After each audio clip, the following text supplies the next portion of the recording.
Okay, we're here with Rob Dew. We're going to be sitting down talking to him tonight. He just played a really gorgeous song for us called Porch Time, Thank right? you. Mm-hmm. When did you write that song?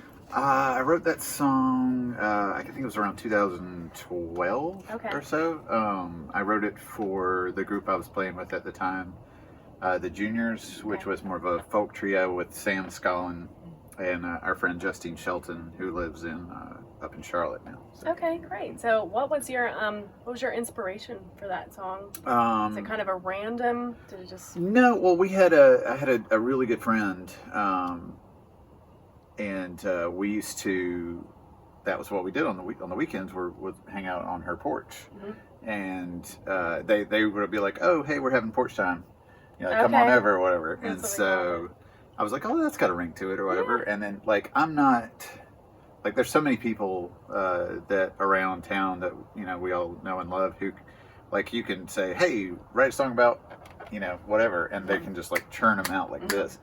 And so for me, it's lightning has to strike, and I'm like, haha, and then it just pours out, and then I just write the song or whatever. But it's, there's other folks that are just so much more prolific like that. But it's a really neat, feeling when something catches your ear or whatever, and it's just, the song basically, writes itself. You're just kind of absolutely. Now that you've got that spark, it just comes once you've got that. Mm-hmm. Well, cool. That song has a really nice kind of, I don't know how to describe it, a really homey feel. It kind of reminds me of Jack Johnson a little bit. Okay. Just it kind of has a nice, peaceful sort of. Yeah. No, that's definitely, and that was the vibe of, porch, hanging out on the porch, we are right now. That's right. Yes. Well, cool. So, you said you've been singing basically your whole life and playing since you were around 12. Yeah, give or take. Do you have a first musical memory that you remember that made you say, "Okay, I think I want to play the guitar"? It was mostly my dad. He plays, and with the a very folky style, finger picking stuff like that. I grew up listening to Simon and Garfunkel and Peter, Paul and Mary and stuff like that, and watching him play really sparked my interest initially. And then when I got in your preteen years, everybody's wants a way to fit in and a thing they can do, and I was like, I can do that. So that's how I started, and started playing in bands shortly after that, and it just was bitten by the bug, so to speak, and I've just been the rest is at history, it ever right? since. Yeah. Yeah. Well, cool. I remember wanting to. I had a lot of friends in middle school who started playing guitar, or even elementary school, and I remember being jealous because, like you said, you always want a way to fit in, and it's that's a great. It's one of the things that's better if you start early. The earlier you start. But it's never too late. But it's never too late to learn. That's right. I'm learning bass, so never too late. Absolutely. To learn. So, well, cool.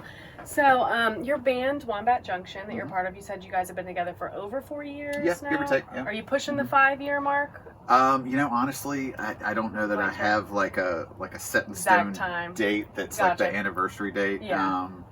We started playing, I want to say it was my daughter had just been born, and she's 5 now. Okay, gotcha. So I'm guessing around 4 years. We started with a different drummer, Brandon Roshto, and then he had to step away, and so nice having, because Josh McGill is in our group, and so when your singer guitar player's brother is also a drummer, brothers. So that works out. So so we've been at it for about 4 years now, and staying pretty busy. The like everybody else, the pandemic pumped the brakes on things, but local band gigs are the absolute least important thing that was canceled because of COVID. So not that big a deal, but we're back at it. And so right now it's just at the shows we've been playing recently, it's just been the 3 of us, Josh and Nick and myself, because Sam took time off to have her baby. Yay. And but she'll be back with us I think starting in May. Okay, great. For shows then. So. I saw you guys just played a show at Art Bar a few weeks ago, and that went it was great. Well, I hate that you couldn't make it, but I saw some really good pictures, and I know Chris Reed was there as well, and we'll be we're actually talking to him in March, and so it was cool seeing all you guys together. Yeah, I love our bar. It was a lot of fun, and Chris is such a great performer, and so it's the one really thing that I really appreciate about our sort of like, I don't know, I hate to use the word scene because it's but like I mean it is. It like, is, but absolutely. It's very supportive. It's not ultra competitive.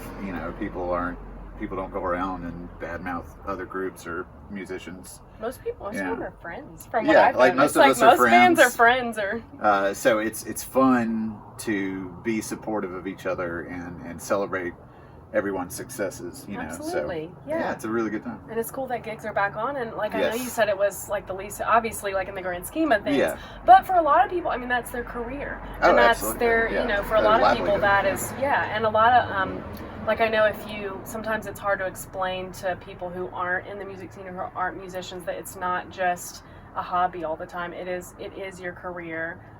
For some people, and even if you have a day job, like music is a huge, it could be like a second job. Like well, it's a passion, It's Absolutely. what people are passionate. Even if it's not your job, right? It's what still a huge part of your life. Yeah, it's a huge part of your life, and for it to not be there is significant.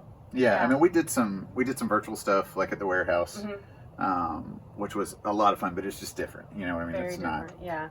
It feels weird. Like it just felt so isolated during COVID, and we were just talking about a couple weeks ago with the run out how we were so thankful to have live streams during the pandemic because it's what kept a lot of us sane. Yeah. Not being able, because I mean, when you get so used to going out to gigs, and like you said, like a lot of people are friends. A lot of times going out to gigs, that's where your friends are. Exactly. So that's your social scene as well. Like, and so with the live stream, even if you weren't in the room, with Jeff or George, with GFATs or whomever, you felt like you got to see them, right? Because there they are, they're playing for you, and you get to message them and be like, hey, absolutely, So it was helpful in all of our sanity, I think, to have live streams, and now we're slowly getting back into it. I know, like John's first gig after the pandemic was a huge deal because it had been like 2 years or a year and a half, So it's and even then there were questions about. I think our first public show after I don't want to say after the pandemic because we're still in it, but was at Allendale down near Charleston, and it was really weird. It was we were kind of apprehensive it was something obviously that we really, really wanted to do, but at the same time it was like, should we? Is this okay? Now, fortunately, with Allendale, that's an outdoor venue, so everybody could kind of spread out, but I feel like now with people being vaccinated and things like that, it's nice to be able to go out and see people again. Slowly coming back. So, how do you think that playing with Wombat has influenced your personal relationship with music? Like when you joined them, did you find yourself playing more, writing more when you were alone? It's significantly changed it in that because I play bass with Wombat, and so I play a lot more bass just sitting at home. Even because when I practice, it doesn't make much sense for me to come home and play guitar for a couple hours or whatever. So you gotta do bass. So because I want to get better at playing the bass. So which we were talking about this earlier before I did the song. Like when I do play guitar, I have to readjust my brain. Back to playing guitar. So I that's been a thing, and I'm so fortunate to play with those guys because Josh and Nick and Sam are very prolific songwriters, in that it just comes more natural to them. So, and I feel like I sort of flourish the most when somebody can come to me with an idea and I'm say, oh, what would be cool? Let's try harmonies here, or let's change the dynamic here. And I think that's one great thing about our band is we're all very cohesive. We work well as a group. And we've got a system down to where if somebody writes a song, then X, Y, Z, and then so. I think working from a cooperative standpoint, it has been great. And but as far as shaping me personally as a musician, it's been more just focus on bass. Yeah. It can. I think that the writing process it's really a feat to accomplish a cooperative stance on songwriting when you're in a band together, because I know sometimes that there can be, I guess, like competition there as far as, so it's a big deal to be able to establish like a cooperative system as far as songwriting goes. Yeah, no, because people are tied to their songs. Oh, of course, and there's like writing a song is very personal. Absolutely. You know what I mean? Like it's the closest thing to being naked. Is For sure. is putting yourself out there, and telling your like stories. I mean, because I obviously, like the song I played earlier is not like super crazy personal or anything like that, but I do have other songs that are about things that were like very meaningful or very serious in my life or whatever, that I might not feel comfortable playing at any certain time or whatever, like so when you get in a group setting, to have that kind of trust, or or where somebody can bring that kind of song into a group and have the trust with the people they're playing with to sort of feel it and understand it, and not like hey, I think this should be a punk rock song, and like honor it. right, right. Like, so. Well, cool. That's awesome. So my last question is, so we were originally asking people what their favorite album was, and that's gone certain ways as far as like people either can't pick a favorite, or they think that you're this certain way if you have a favorite. But a better question is when it's like cold and rainy and dreary outside, like if you're having just a sad, slow day, like what's your go-to type of music or person or album, or just any of the above? Like I love everything from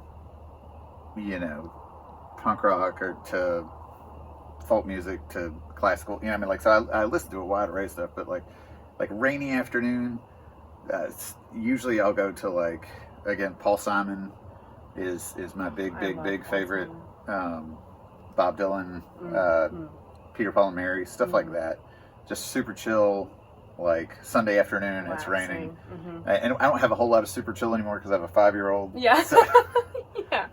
So it's limited moments of that type of stuff. Yeah, but that's, for me personally, like that's where I go. Or that like early '70s Paul Simon. Still Crazy After All These Years is a great album. I love Paul Simon. Yeah. He's just one of my number one. Cool. And then I guess lastly, what do you have coming up? We've got a few things coming up. We're playing at Mardi Gras. We're going to be over at Hunter Gatherer. They're going to have a stage over there. We're playing at 320. I think we're playing on the stage with Gentle Jack and the Transonics and the Red Shack Pickers. Awesome. And then after that, we're going to get Sam sort of back in the groove. You said May is when she said. Yeah, and then after that, we've got a couple things coming up in May that I don't want to. I'm not ready to put them out there yet, but it's exciting stuff here in Columbia and elsewhere. Awesome. And then we're eyeing recording our second album. Awesome. So. And do we have a name? No. Not yet. Not yet. Okay. Not yet. So. Cool. Well, we'll look out for that. Cool. We're really looking forward to it. Thank you so much for being here with us tonight. Thank you for having me. Appreciate it. Appreciate it.